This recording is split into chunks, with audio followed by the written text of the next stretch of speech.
What's up guys, this is Rise and welcome to another video. Today I'm going to be showing you part 2 of my run to my personal best 36, let me get rid of that, 3665 ELO. And it's another team that you guys are going to recognize, my Goon, Cresselia, Skarmory team. And you might be wondering what led me to switch from the Mew team to this team if I was doing well with the other team. Well, I climbed to 3600 with the other team and then started seeing a lot of the Sableye, Medicham, Bastiodon line, and this team does a lot better against that line because Sableye, they'll usually switch in, or sorry, if I lead against a Sableye with this team, sometimes they'll just aggressive swap their Medicham, and in that case, I can go into my Skarmory against that team, or Cresselia, either one's fine. But or they'll just stay in and they'll sack the Sableye. They'll try and get a shield with like the return or something, and then I'll be able to and then Medicham will come in and I'll safe swap my Cresselia, and then they'll come in Bastiodon, and then my Obstagoon can clean up the Bastiodon, and my Skarmory takes out the Medicham. Oh no, our opponent lags in this first game, so we can fast forward past this. I'm sorry about that. I didn't realize that happened, but okay. This is looking good. Little bit of a precursor. Into the next one. All right. Goon versus Umbreon. Lead. In comes Vito, in comes Skarm. At this point, when this happens, you guys might be thinking like, muwahaha. My mind is like, all right, how is there any possible way I can still lose this? Like, can I still screw this up somehow? So I'm just trying to farm down all the way completely, so that way I'll have as much energy as possible to threaten the Umbreon. He's gonna get off another frenzy. That's perfectly fine. We know that it's not gonna KO. I farm down. Really bad misplay there. Not throwing my Brave Bird right away. I don't know why on earth I wouldn't do that. But it actually ends up working for the best, as you'll see, because it leaves me 2 away from my next Brave Bird. So I get this off, and he threw his energy. He CMP tied, where he could have startled me down otherwise. So now in comes Goon. And check this out. This Wiggly's a little scary, so I'm actually going to throw a cross chop to try and get a shield. I do get a shield, because my opponent's like, his Umbreon's gone, right? So he's thinking like, I gotta shield something eventually, otherwise fast moves are gonna get me. But no fast moves here, only charge moves. That's what we like to do. But yeah, with 2 shields, Cresselia should be tanky enough to get to 3 Grass Knots here. So that's why you don't see me go for Moonblasts. I'm also making sure my timing is correct. We can't allow free charms to get through in a situation like this. And I'm just making sure my timing is good. So that's why I did 1 extra Psycho Cut, because I didn't want to give him an opportunity to catch. So by throwing at 8 turns instead of 6 turns, I eliminated the possibility that he catches the Grass Knot. And we get the win. There we go. Going against Gulfstream in this next one. Not a great lead. I switch immediately. In comes a Sableye. This is looking pretty bad, but we're going to keep playing. Moonblast takes out a nice chunk. So my only goal in this matchup is to try and get a shield. I'm definitely not going to commit a shield myself, because there's no way I'm going to be able to take back switch here. So I do get to a Grass Knot here, which is nice. Definitely don't really want to bait on the first one, because the Moonblast doesn't KO anyway. But this puts it into like nice counter down range. I'm trying to think, okay, what's in back? Probably like a fighter, right? With a Ninetales lead. Weak to Steel, so it could be like a Medicham and back. So I take the return, because I'm thinking if there's a Medicham, my Obstagoon's going to be of no use to me anyway. Take a foul play. I'm worried about getting sniped. I'm just trying to swap right away if I can. In comes Jelly. And at this point, I'm like, oh my goodness. Imaginary rage in my head. Like, oh, I was so upset. And I got Bubble Beam baited, because this was actually a winnable game. But now that energy that I had loaded on my Goon, that is not going to be unleashed onto the Jelly. So my opponent, like, props to him, props to him for having the feel, the sense of mind that I was going to want to get out of there right away to save the energy rather than unload it onto an Alola Ninetales where it's not going to do very much.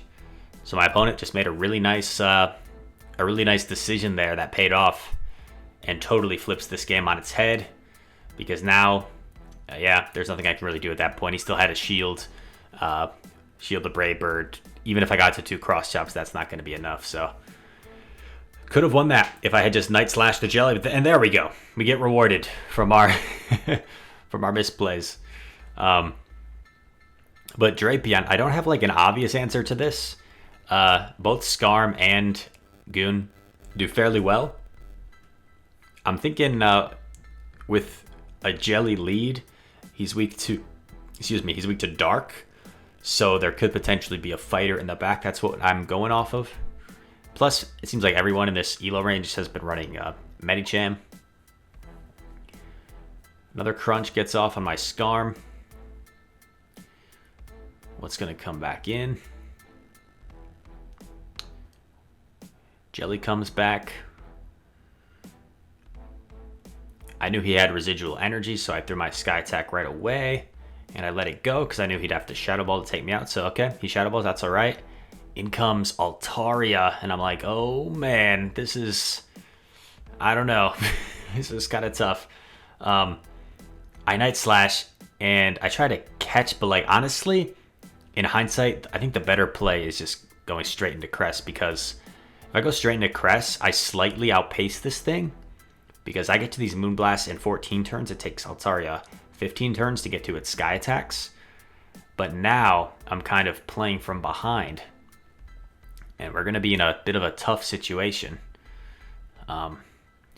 Because I feel like I have to save my shields for Goon. I do get to a Moonblast here, which is really nice. But that Altaria is healthy. And it's not in single Night Slash range. It's in like double Night Slash range. A little bit of lag. Doesn't affect us too much, hopefully. No point in like over farming here in case I get a boost. Just throw these Night Slashes right away. And if the and I still have 2 shields, so we still do have a chance. In comes Jelly, making sure our timing is good. That was good timing there. So this is a situation where I would over farm because I don't want to allow him to sneak in a free Hex. I have to shield something, right? Gotta shield something, so I shield a Bubble Beam, that's fine. And fortunately, since it's Bubble Beam Shadow Ball, all they can do is Bubble Beam us. Night Slash puts it really low. I sneak in a counter there, which is actually pretty significant because these counters are doing virtually nothing, so I need to sneak in as many as I can, and I get rid of it. Double debuffed Night Slash should still be enough to take out the Altaria, and it is. There we go. So happy with that one. That was a really close game. Goon into Umbreon. And once again, same swap as well. This is a Shadow, so this is a little more threatening. He Aqua Tails us. I get off a Cross Chop here, do some chip damage. And he actually shields the Cross Chop, which really caught me off guard. But I do catch this because I feel like I need to save my Goon for the Umbreon, because both my back Pokemon actually lose to Umbreon.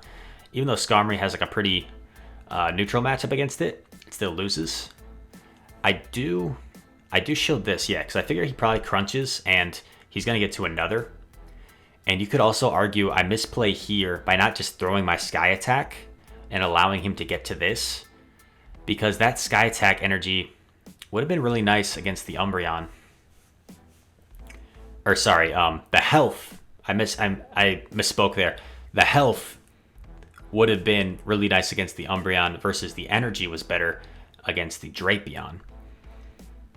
Going for a Cross Chop here, and I'm hoping like he's revealed 2 Dark types already. Hopefully, Cress has playing back unless it's like a triple Dark theme team. I'm going to let this go. So I'm thinking, is it likely that Obstagoon is going to have play in the back anyway? I'll wait out my timer since I'm still switch locked. And there's a Nidoqueen in back. And this is okay, right? Because I'm going to be able to get this off. He's not going to farm me down, so I'm going to switch. Definitely going to let this go because I don't want to get debuffed and then shield, but he does Earth Power me. Just going straight for Grass Knot. Of course, Moonblast would be resisted by that poison typing. Poison also resists grass, but ground is weak to grass. I was keeping track of his energy. I knew it wasn't quite enough for another Earth Power. But now this is a little scary. Drapion comes in. We're debuffed. He catches the Grass Knot, and I'm like, oh crap.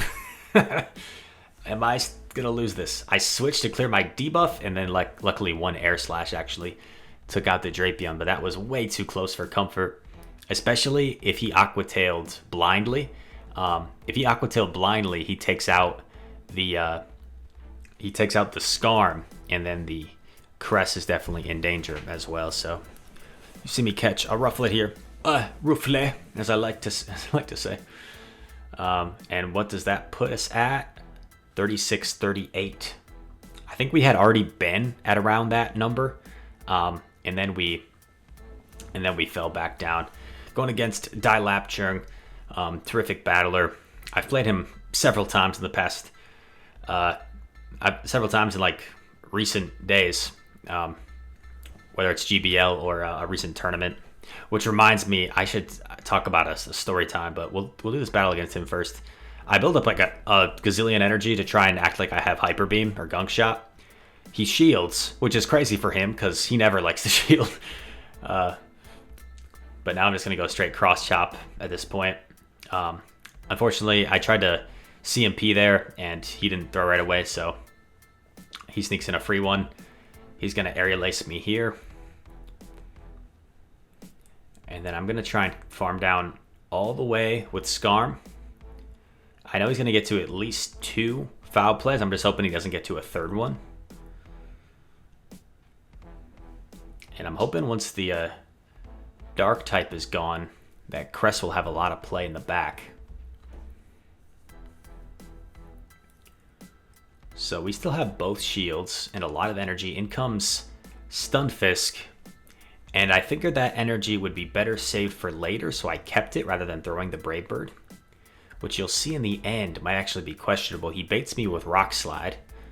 So a nice bait there.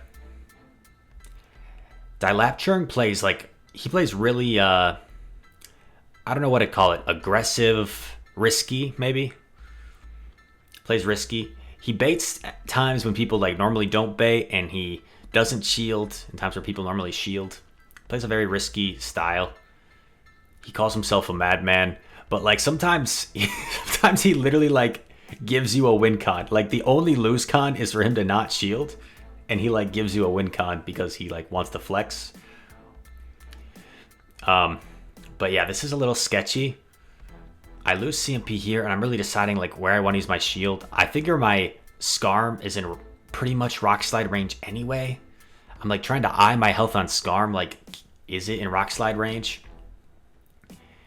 And then check this out. I switch. I go for Sky Attack, and he doesn't shield. He doesn't shield. If I had just Brave Birded there, I'm pretty sure it KOs and I win the game. But we'll see if I live this Rock Slide. I don't think I do. I do with 1 HP. Timer's winding down, and we're 1 Psycho Cut away. So great game to him. He Earthquakes just to flex a little bit. But yeah, timer winding down. If we had just gone for the Brave Bird, we actually win that game. So really nice call from him. Good lead against Ferrothorn into Pell. Pell is a Pokemon this is a situation you don't want to switch right away if you're at a few wing attack disadvantage, because Pell can flip switch with a head start against a lot of Pokemon just because it's so spammy. So that's why I Night Slash to chip and then dip. Chip and dip. Just going straight Grass Knot here, and I should be able to Psycho Cut down. I figure he's going to Hurricane me, but I kind of want to save my shields for my back Pokemon, since Goon and Skarm can cover pretty much everything. What's something that beats both Goon and Skarm? There's not like a whole lot. Well, I guess like Azu. There's a few like neutral things that could.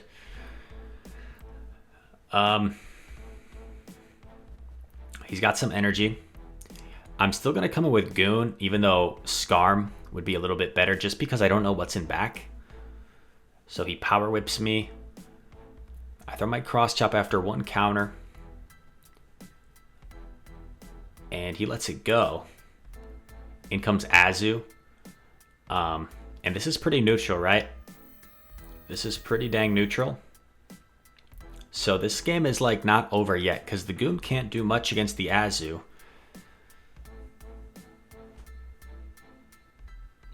Luckily no bubble through for him there. That's really nice. I'm just going straight Sky Attack. I actually thought he'd probably no-shield this first one because I can't really afford to debuff myself, right? Brave Bird severely drops your attack, or your defense rather. So like, even though I knew he wasn't going to shield that first one, I still wasn't going to want a Brave Bird now. But now I can just go straight Sky Attack since the Azu's getting somewhat low. He's going to get to a move here. Hydro Pump won't KO me if he has it, and he doesn't have Hydra, which is huge. I aggressive swap and I Night Slash here to pressure the Azu. And Night Slash actually is enough to KO. And he knew he couldn't really shield the Night Slash because the Skarmory had 2 moves, so good game there. Oh, that was against Auburn, another amazing battler. But yeah, another nice win. And the story I wanted to tell earlier with, maybe I'll save it for the end. I'll save it for the end of the video. But it looks like the editing slipped up for a sec. Chris fell asleep. Not sure what he's doing, but we're on to the next one. Obstagoon versus A9. And I stay in to see what it is. It's Powder Snow, so I don't feel like I really need to switch here. I do catch just cuz when he gets the Gleam. I don't expect it to be a Gleam, but... And I lure out the Jelly, which is kind of nice because Skarm doesn't do great against Jelly. It's a winning matchup for Jelly, especially since it has a bait move, and Skarm doesn't really have a bait move. I'm not going to shield this because I know my Goon can clean this up pretty easy. And I'm just going to do one counter Night Slash to avoid him sneaking in any free energy. And it doesn't KO, so it actually gives me like a nice little counter down here, which is pretty nice. Definitely not going to shield. Worst case, I get hit by an Ice Beam, but it wouldn't KO. It is an Ice Beam, so a double nuke Jelly. Really weird animation there. I like was not sure what just happened. I wasn't sure if I live a Weather Ball, so I do shield this. Nice, I get through a counter and he doesn't get into Powder Snow, so really nice there.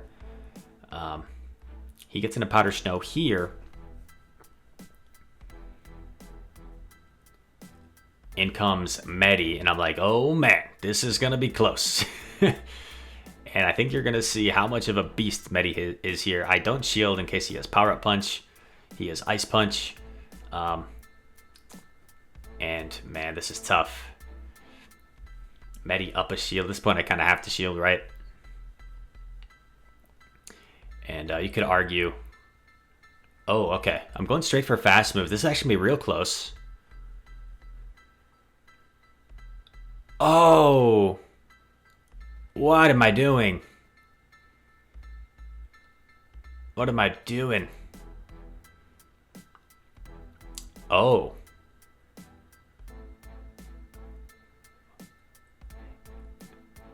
Wow. I think there was no reason to throw the move. And then when he switched, if I had switched Goon, I could have probably countered down and got to a nice line. So I think I threw, and then he almost threw back, but I didn't take advantage of the throwback because I had like already thrown. But I don't think I really threw because the Medicham, I think Medicham was going to counter down there before it was going to get Air Slash down. It was awfully close though. It was awfully close. So I probably should have just committed to fast moves, but we'll never know. I get baited by a stinking Azu. Like, who baits Cresselia with Azu? Only crazy people. So I get baited by the dang Azu. Because I know I really need to take Switch here. I led Goon into Tox. That is one of the worst matchups in the game probably, and I know I need to take switch advantage here at all costs to have a chance. So he then switches into G-Fisk. I know I'm down shields, but that's perfectly fine with me because I know I can live in Earthquake. I sneak in a counter there as well. Quake comes through. 2, 3, 4, 5. I throw on the 5th. And I doubt he's going to want to shield here to get off his Rock Slide. I don't get to my Night Slap, that's fine. I wouldn't have done much anyway. I switch in Skarm, and he realizes it's over. So a bit of a misplay by our opponent switching their G-Fisk into the Cress. So we make a misplay the last game. Our opponent makes a misplay this game. You see, even in the 3600s, misplays aren't uncommon. That's what a lot of this game is. It's like sometimes these high-level games are like who makes the crazy good play. Sometimes it's just like who doesn't make the misplay, you know? Going against Innocence. Let's see if he's truly innocent. Terrible lead against Medi. In comes G-Fisk. This is pretty bad. I've seen people play this a few different ways. I actually lost the game because I played absolutely awful. And the opponent just went straight Sky Attack, and their Skarmory beat my G-Fisk because I got greedy over farming. They went straight Sky Attack and then Brave Birded me when they must have I don't know, they must have had some extra energy. I think I was also watching Netflix, so I wasn't paying attention fully. But yeah, so I farm up as much as I can so I can get to 2 Brave Birds here and try and force a shield. And I also know that, oh, you know what? Looking back at this, I know what I could have done differently.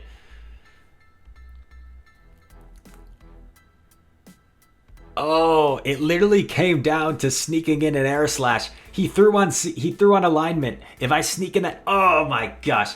So the reason, obviously, I knew I probably wasn't going to live that mud shot being so low.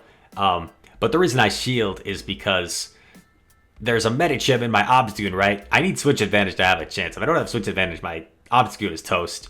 So that's why I shielded in that situation. But yeah. But anyway, that's going to do it for part 2. For my run to 3665, my all-time best. Thank you guys so much for watching. Also, quick story time. If you guys are still here, I appreciate you at the end of the video. But yeah, I played in this $1,000 GX tournament the other day. Ended up playing against Laplacheering, and you know, it's so weird, man. It's so weird because I had been on a bit of a tear. I don't think since like Continentals I had lost a game in a Show 6 format. So I think I was just kind of riding my high horse. You know, I don't think I had lost a game since Continentals, which was what, like a few months ago, maybe less than that, sometime in like July. And I was playing out of my mind. I won like 6 rounds in a row to get to the semifinals in this tournament of like 396 people or something. I beat a ton of great players. I actually beat House Stark for the first time, which I was kind of proud of since he normally beats me. He's like absolutely ridiculous, one of the best in the world, and I finally beat him for the first time in a competitive format. I lose, so I get paired in the semis against this trainer, Chumpaletta, who I've never beaten. And it's the most frustrating thing of all time when I'm someone that like considers myself among the top trainers, among the top battlers. Everyone at the top is like super close. There's very minimal like margin difference between everybody at the top. There's not really anybody that I'm like afraid to go against. I feel like I can beat anybody, whether it's Dunebug, who I consider the best in the world, or House Stark, or Laplacheering, one of the best GBLers, or Wenko. I beat Wenko recently. Like there's very few people I'm like, there's no one I'm afraid to go against. But this guy, Chumpaletta, if you're watching this, Chump, bro, I've battled you like 5 times and I get hard countered every single game. It's the gnarliest thing ever. I won game 1 against him, and the only reason is because he gave up switch advantage. Like, he had me hard countered and he gave up switch. And then the next 2 I get hard countered again. It's like he's in my mind. It's the craziest thing, because In GBL, sometimes you get hard countered, and it is what it is. It's blind threes. But in Sylph, man, or Show 6 format, it's the craziest thing. And it happens every single time. It's the most demoralizing thing ever when you play someone and you just get hard countered every single dang time. But anyway, so then I was just really frustrated, and I was already tired because I had been playing for 5 hours, and then I lost to Laplacheering, and I just played like abysmal. I played about as bad as someone could play, and I just wasn't mentally there at that point because I was like, yeah, this is in my head. I was just thinking negatively. I was like, this is how it's gonna end. I spent 5 hours beating everybody, and then I lose getting RPS'd, and I'm gonna miss out on the money because of no fault of my own. But that's an attitude you can't have, and that means like I'm still learning as a trainer, and to be the very best, to be cliche, as they say from like the Pokemon series, you got to be able to cancel out those emotions, those negative emotions, and just focus on what you can control. And that's something I feel like I'm normally good at doing, but just yesterday, and it was an example of letting my emotions get to me and dictate a negative mindset, saying, yeah, no matter what I do, I'm going to get hard countered. And I did get hard countered by Chump, but then I let that carry over into the third place game where I could have scored $150 if I beat Laplacheering, and I think I would have, honestly, because I think I played about as horrible as possible, and he gave me like a bunch of win cons with his crazy no shields, and I still like didn't take advantage when I should have. But anyway, I'm kind of going on a tangent. If you guys are still here at this point, appreciate you for being my little therapists, my counselors. But yeah, all that said, thank you for watching. I'm looking forward to Worlds and Sylph as well. And Season 9 of Go Battle League is upon us. So this will be the last Season 8 video. Send me Season 9 stuff now.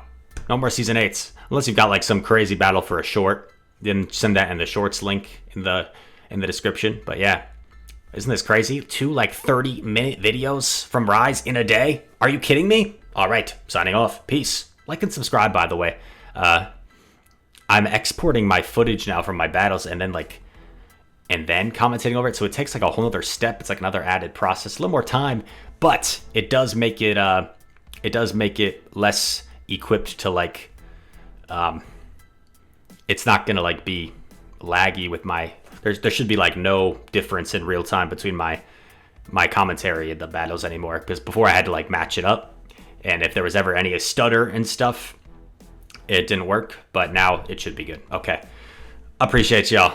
That was the longest tangent ever at the end of a video. New record. New personal best ELO, new personal best tangent. All right. See you in the next one. Peace.